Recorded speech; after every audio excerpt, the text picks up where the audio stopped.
On June 7, 2017, Ashley Loring Heavy Runner vanished from the Blackfeet Reservation in Glacier County, Montana. She was 20 years old.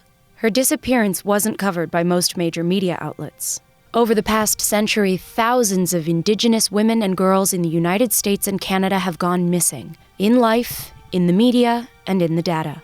Why are missing and murdered Indigenous women going so underreported?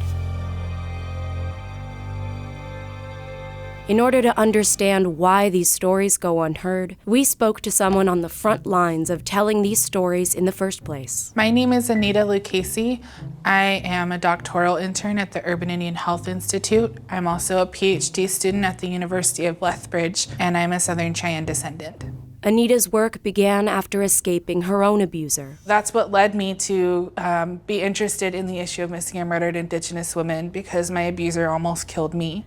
Anita assumed some law enforcement organization was tracking data on these disappearances, but the more she looked into it, she realized no one really is doing it. There are lists out there, but none of them match, none of them are updated frequently. If you're trying to understand the dynamics of the violence that we're experiencing, it's pretty much impossible with the existing resources. I just felt so frustrated that if my abuser did end up killing me, the violence that I experienced that would have taken my life wouldn't have even been counted in a meaningful way. So Anita got to work, creating what would become one of the only databases of missing and murdered Indigenous women in North America. The first step was making sense of the lists that are already out there. Put them all together, cross-reference, fill in the gaps. Only as a cartographer, Anita is telling these stories through maps. The mapping process became a way for me to draw boundaries in how I wanted my story to be told and how I wanted to connect it to that larger history of dispossession and violence. That's what a map does. There are over 3,000 cases logged in Anita's database, but most of those are only from the past 6 years. As for the actual number, at this point, I would estimate that we're missing at least 25,000 cases if we were to go back to 1900. So why are missing Indigenous women also going missing from the data? Criminal jurisdiction in Indian country is very complicated. This is Bree Blackhorse, an enrolled member of the Seminole Nation of Oklahoma and an attorney at Galanda Broadman, a Seattle law firm that specializes in tribal law. To be an attorney in Indian country means that you're often practicing not only in tribal court, state court, federal court, all of these arenas. This is because criminal jurisdiction of crimes committed on tribal land depends on a number of factors, including the race of the victim and the offender, as well as the type of crime being committed. This jurisdictional thicket could explain why law enforcement is slow to act and slow to collect data. Everybody wants to blame everything on each other. BIA, federal, state patrol, city police. This is Roxanne White. I am Yakima, Nez Perce, Nooksack, and Grovant.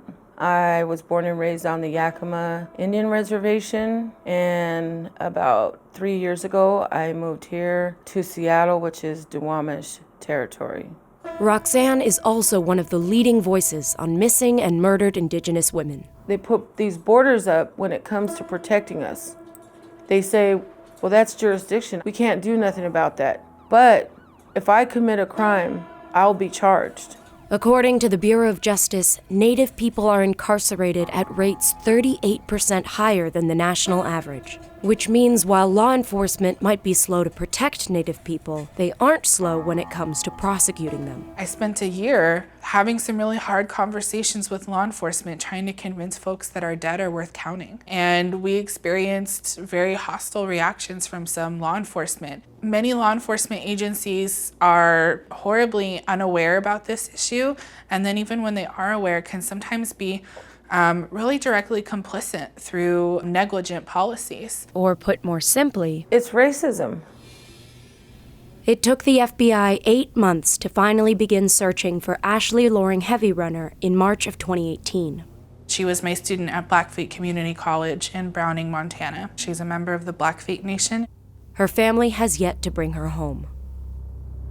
But while there's been a common understanding that the issue of missing and murdered Indigenous women occurs exclusively on reservations, the numbers in Anita's database suggest something else. While it does happen at a high intensity on reservations, it also happens at a high intensity in cities. Which is important since 71% of Native people live not on reservations, but in urban areas. In the city of Seattle, word of Anita's findings reached Abigail Echohawk, an enrolled citizen of the Pawnee Nation of Oklahoma and the director of the Urban Indian Health Institute, the research arm of the Seattle Indian Health Board. We work to represent the needs of urban American Indians and Alaska Natives. Curious about her findings regarding urban Native populations, Abigail reached out to Anita. We met over Facebook, and I saw a young woman who was dedicating her life to ensuring that the voices of our women were heard. Her immediate response is, how can I support you doing this work? Without even knowing me, she just had that leap of faith. That's how powerful this data was. When we go to the halls of Congress,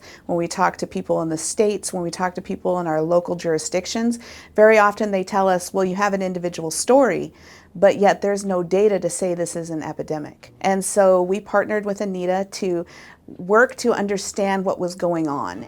The meeting led to a first-of-its-kind report looking at missing and murdered Indigenous women in 71 cities. The report found that just like Native women on reservations, Native women in cities go missing at similarly alarming rates, and no one is keeping track.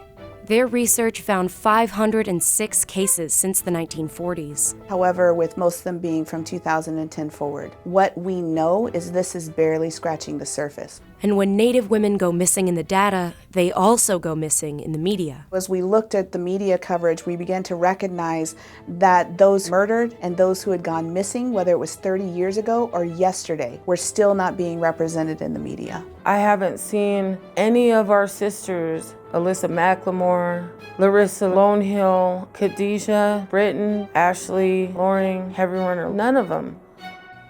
While Ashley Loring Heavy Runner went missing from the Blackfeet Reservation, Alyssa McLemore went missing in Kent, Washington, Larissa Lonehill went missing in Rapid City, South Dakota, and Khadijah Britton went missing in Cavello, California.